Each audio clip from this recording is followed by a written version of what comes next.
So this is Age of Sigmar Stormground.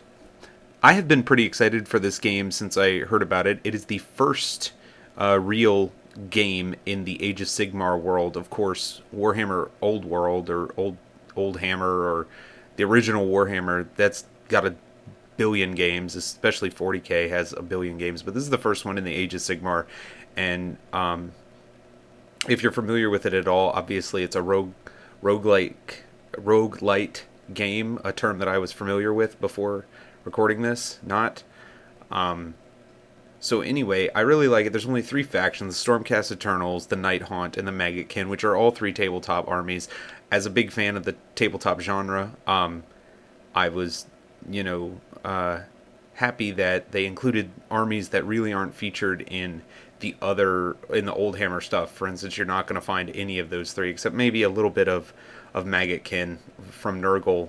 You'll find them a little bit in the Old Hammer world, but mostly these 3 armies are pretty locked to Age of Sigmar. So overall, I really like this game, and I'll kind of narrate as I play through this little campaign as I keep dying. The channel is called Bad at Games, so that extends to video games especially.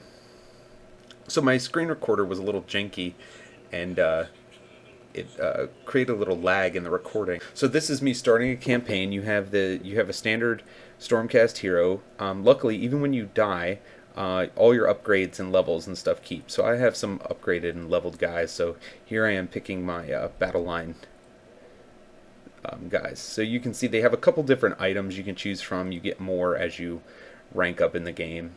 Makes them a little bit stronger. They also have skills and such. You can see my castigators are level 2, so they have some better equipment and skills, and more skill slots. So as you progress through the campaign, you're gonna just hit those little points, and they generate a map. It's gonna be different every time, but basically the same. So you can see the map populated weird there. But then I'll be fighting Night Haunt, which is primarily what you fight in this campaign. I don't know if it changes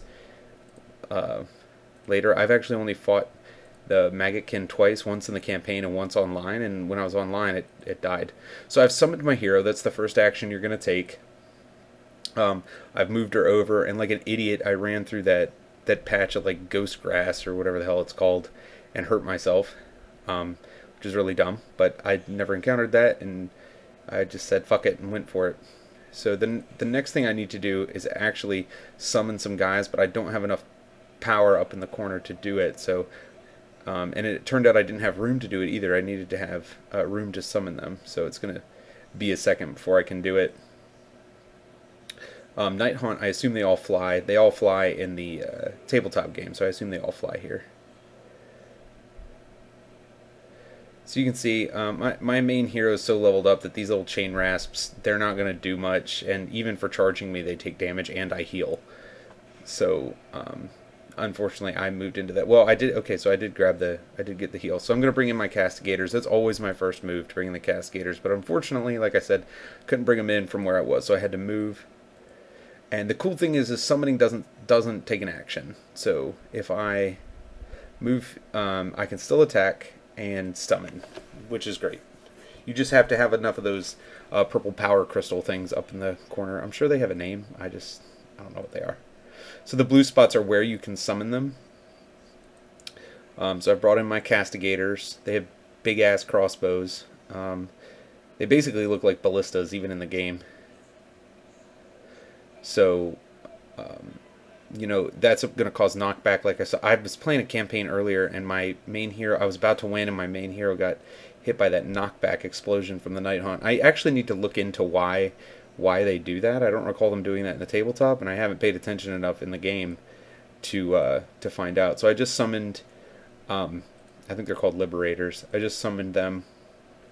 They're leveled up quite a bit as well, and they have a better sword, which makes them nice.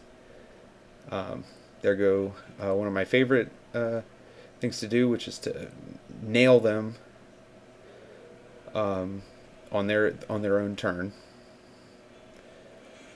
So that would have caused knockback for them. they took some damage. I mean, this game's really fun. You can see that little pot over there. That's how you get items. Almost every map is going to have that and a chest or just that or two of those, whatever. And it's how you get items and upgrades. And they are very important for the game because they buff your guys. I mean, just it's very simple equation, you know, of I do this much damage, you have this much armor and this much health. You know, so it's a very simple game, which I think makes it really nice to pick up and play.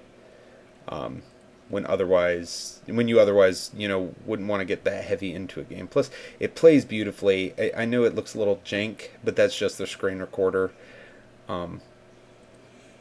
So it irritated me, and this part I moved my guys back, and in an effort to give me a turn to go get that pot, and unfortunately, I didn't, because I'm not sure if I get it even if I don't